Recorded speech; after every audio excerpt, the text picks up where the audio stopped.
The Jussie Smollett hate crime hoax, just the latest in a string of fake crimes unfolding in the Trump era. But hoaxes go way back. Just ask Obama chief strategist David Axelrod. In Chicago, there was an old tradition of throwing a brick through your own campaign office window and then calling a press conference to say that you'd been attacked.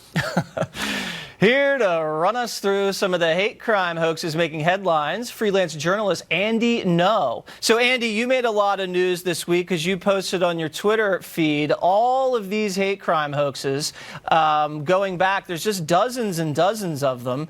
It really picked up, I think, right during the Trump election, but right even for that summer, all the death threats at these Jewish community centers across the country. Everybody blamed Trump supporters. The rise of Trump, this is what we were going to see if Trump were elected. What really happened with those threats, though? The incident you're referring to was perpetrated by Juan Thompson, a black man who used to be a reporter with left-wing media outlet The Intercept. Now, he has, if you looked on his social media history, he expressed many racial grievances, and for whatever reason, he made many death threats to Jewish institutions across this country, and that was used to of course, the media used that to blame Trump for creating a so-called climate of anti-Semitism. Right. So at this point in the summer of 2016, the media is already starting to foment the beginning of the Trump hate crime era, but it was a black journalist, not a Trump supporter, that was calling in these threats. And then November 2016, right after the election, they really start to percolate these hate crime hoaxes.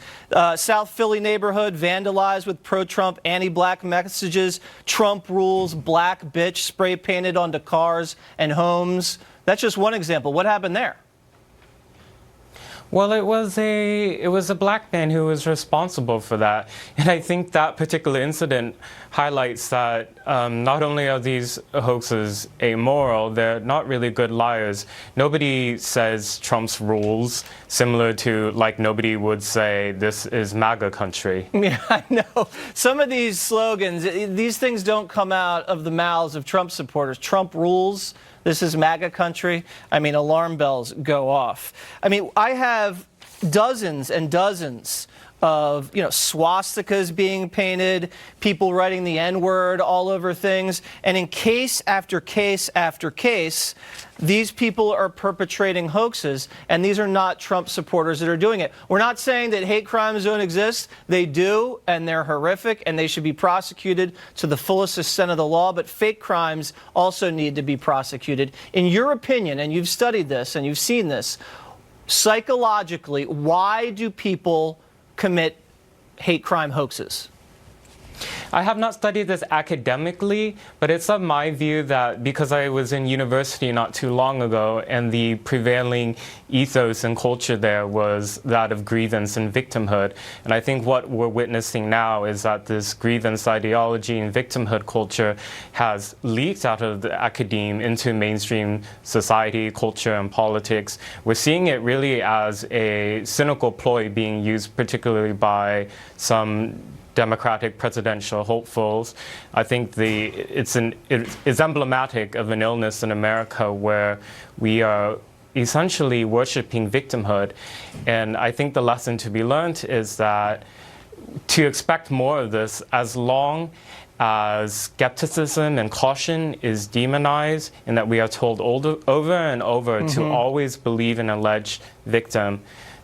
Victims absolutely exist, but case after case, as we had in the past, we had Tawana Brawley. Yeah, I mean, listen, this culture continuously rewards victims. They can be financially awarded in academia. They get fame, everything. And the minute you question that, all hell rains down on you. And it's a sad state of affairs. All right, Andy, got to run. Thank you very much for your reporting.